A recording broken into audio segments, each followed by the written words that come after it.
United হাসপাতাল তো সরকারি হাসপাতাল না, এটা তো একটা বেসরকারি হাসপাতাল। তো অ্যাম্বুলেন্স দেওয়া না দেওয়া তো সরকারের হাতে কেন হবে? ইউনাইটেড হাসপাতালেরই তো আপনি তাদের অ্যাম্বুলেন্স আছে এবং সমস্ত কিছু তাদের আছে। ইউনাইটেড হাসপাতাল যদি না দিয়ে থাকে, এটা সরকারের তো কোনো দায় নয়, এটি ইউনাইটেড হাসপাতালকে তারা বলতে পারে। দেখুন, এগুলো তো গতানুগতিক কথা, এগুলো কোনো নতুন কথা নয়। এবং তারা গণতন্ত্রের কথা বলে, গণতন্ত্র তো তাদের দলের মধ্যেই নাই। মধ্যরাতে হঠাৎ বিএনপি নেতারা দেখতে পেল তাদের পদ নাই, আবার সকালবেলা দেখতে পেল অনেকে পদায়ন হয়েছে। নিজের দলে গণতন্ত্র নাই, নিজের দলটারই জন্ম হচ্ছে অগণতান্ত্রিকভাবে ক্যান্টনমেন্টের মধ্যে, তারা আবার গণতন্ত্রের কথা কি বলে?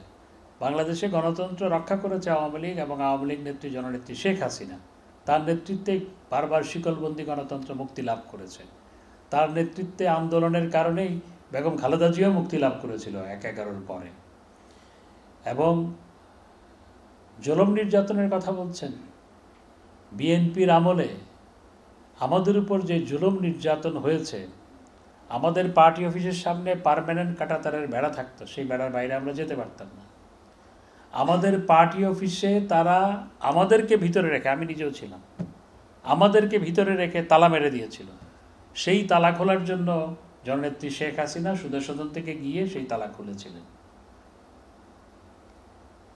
তারা যে জুলুম নির্যাতন করেছে, আমাদের পার্টি রিসার্চ সেল সিআরআই, সেটি ধানমন্ডিতে আরেকটা বিল্ডিংয়ে ছিল, সেই রিসার্চ সেল সিল করে দিয়ে সমস্ত মালামাল তারা লুট করে নিয়ে গিয়েছিল এবং আমাদের হাজার হাজার নেতাকর্মীকে হত্যা করেছে। তো জুলুম নির্যাতনের যদি কথা বলতে হয়, তো বিএনপি বাংলাদেশের আমাদের উপর এবং অন্যদের উপর জুলুম নির্যাতন করার ক্ষেত্রে যা করেছে, সেটি হালাকু খানো করেছিল কিনা প্রশ্ন দেখা দেয় অনেক সময়।